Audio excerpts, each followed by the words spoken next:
One Punch Man Chapter 126, Psycho. So this was a fun chapter. I mean, it's still kind of fillery, but not exactly like filler full blown, if that makes sense. We did get some developments in this chapter, more like nuanced info on the Monster Association and the inner workings of it, which is actually pretty damn interesting, and it goes deeper than what you thought, like way deeper, and I'll go into that because I got some interesting little tidbits to dig up here. But then it's more so just building the dynamic between Flashy Flash and Saitama, which does have long-lasting ramifications. Of course, I'm not spoiling anything there. And then we got the whole big reveal about Gyoro Gyoro, which is a big development, so let's get into it. Before we get into it, I just want to give a shout out to my coloring artist, Quiet Hist. If you've ever seen like one of my awesome thumbnails on my chapter reviews, or just my videos in general, it's very likely that they were colored by Quiet Hist. She is an extremely talented artist who does both commissions, original work, and coloring as well, so please check out her Instagram. All right, so we're seeing that the Monster Association is in fact being crafted by the monsters. So that means that this entire place wasn't just an existing like relic or an existing base of the Subterraneans, or at least part of it was. We know that for sure because we saw the mural of the Subterranean King along with Elder Centipede. So that explained like where the Subterraneans came from and where Elder Centipede came from as well, because we also saw like all of the corpses of the Subterraneans underneath like where Hellfire and Gale were chilling in that like ravine. Now, as for these ant monsters and these other like digging monsters, I guess they kind of look like Starship Trooper, the bug monsters, with like a mix of the Muto monsters from the I think 2016 Godzilla movie. So I'm sure that's where Murata got his inspiration for these, but surprisingly have been in development for like 2 years now, at least 2 years, because at that time when Murata was still streaming, he talked about these guys. He said that the Monster Association, when we saw it, I think in like chapter 90 or 9, I think it was like 89 or 90, when Child Emperor is showing the entire S-Class, like the layout of the base, it kind of looks like an ant's nest or something like that. And then Murata said that there will be ant monsters anyway, so let's just assume they made the base. It's difficult to explain why the base is a tower shape.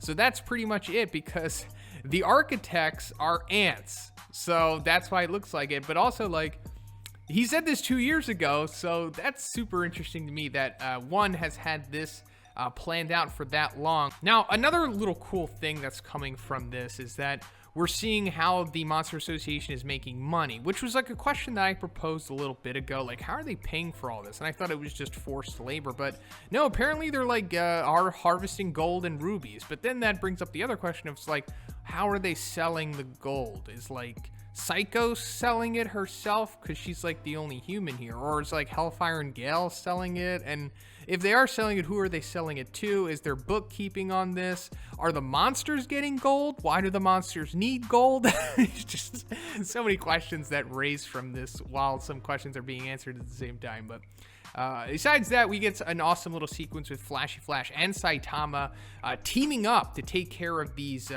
digging Muto Starship Trooper bug monster things, and they look pretty cool. But of course, they're no match for Saitama, let alone Flashy Flash. And they're taken care of in spectacular fashion. Just, it's a bloodbath. And if you're wondering, like, how strong are these things? Well, you know, there's no real way to know for sure. They don't really have any feats, but considering like the aesthetic of them and their size, they're probably like low demons or something like that, just taking a guess. And then another little fun thing is that Saitama is acknowledging Flashy Flash, because he's like, hey, you're kind of fast, because he basically kept up with him neck and neck throughout that entire sequence where they take care of those monsters.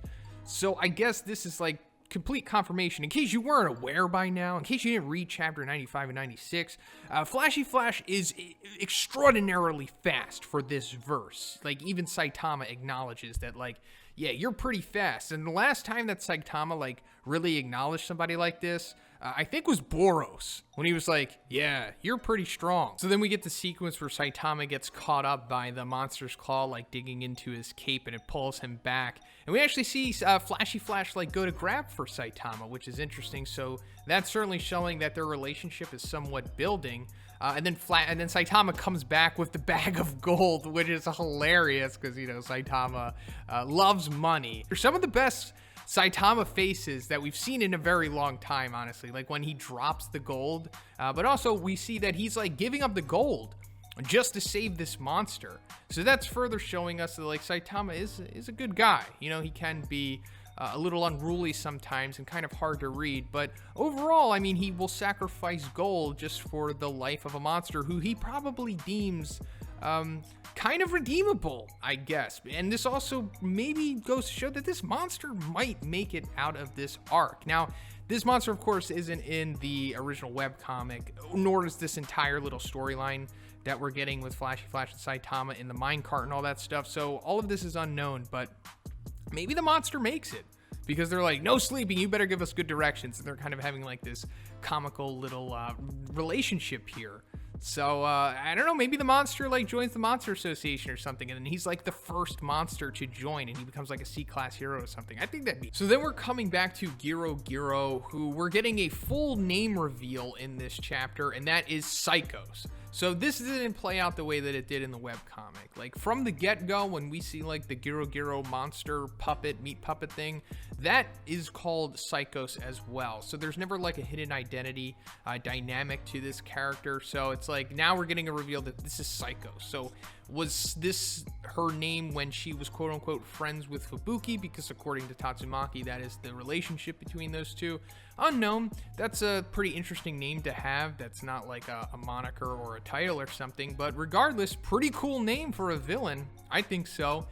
So then also we're seeing the end result of like that or that, I guess, Psychos eye, we can call it now, taking like a snapshot of Flashy Flash and Saitama like going down the minecarts in the previous chapter. So this is just her being aware that like, well, her calling the Baldy, he's a hero because she saw him take out Orochi and she was really unaware of what's going on with him. But then another interesting thing is that she says that they're closing in on the inner sanctum, which is, I assume, where she is currently. So that's giving us a layout of where these characters are. So Saitama and Flashy Flash are kind of going in the right direction, at least inadvertently, I suppose. And the Mike Wazowski monster, which I guess he's been dubbed by the community at this point, is somewhat doing a good job. So then she's like, okay, Rover's unresponsive. So, you know, Rover has been disciplined by Bang and Bomb. So this means that he's probably not going to be recurring in this battle from this point on. Just taking a guess, considering what she's saying here. And then she says that she has to take care of Tatsumaki herself. And then we see her psychically pull that little elixir, I guess we'll call it, from the table, which we did see previously back in, what, chapter 124 or 123 when she's first revealed for the first time.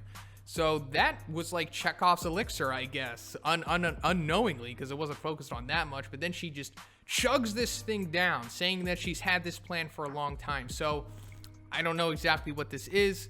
Maybe we'll get an explanation on what it, maybe it's not, but we could just assume it's some kind of like Esper buff or something, because it's not like a monster cell, because she's not undergoing like a transformation through this. It seems like she's just getting a power boost, mainly probably just Esper style. So I guess she's developed some kind of synthetic Esper boosting elixir serum or whatever. You know, because if she can create like all of the other stuff that she's created, I don't think it's too far-fetched to assume that she can make this as well. Now, how powerful is she now? Well, we can take a guess, even though we don't have any feats on her as of yet, but we will soon, I'm sure. Because she says, the one whom Gyoro Gyoro can't begin to compare with, Lord Psychos and her terrifying psychokinesis. So, if Gyoro Gyoro can't compare to this, and Gyoro Gyoro was already established as a dragon, also got the dragon level panel just like Psychos is here, and we saw Gyoro Gyoro's feats before, you know, wasn't really able to hold Garo still too long, but was able to do it, could do the Esper Force Lightning thing, could do the 300 times gravity to Tatsumaki, was, I guess, allegedly able to control evil natural water and put it inside of that box. We could just assume that's how that went down. So if that person can't compare to Psychos, I'm just taking a guess here. It's possible that Psychos, with this boosted elixir buff, might be a high dragon Esper, which means that, you know, pretty darn powerful. Not as powerful as Tatsumaki still. I mean, that remains to be seen, but just taking a guess. Maybe, like, close to Tatsumaki's power. You know, more or less. And not like, you know, rivaling her exactly, but closer to her than pretty much anyone has been up until this point. Just taking a guess. But that's pretty much it for the video today, guys. Let me know what you thought about this one. Did you enjoy the funny little sequence between Saitama and Flashy Flash? Do you think Mike Wazowski is going to join the Hero Association? And how powerful do you think Psychos is? Let me know. And if you like the review, guys, please give it a like. I also have a Patreon that gives you access to a weekly Q&A. And if you haven't already, please subscribe as well. Have a great day, and I'll see y'all in the next one.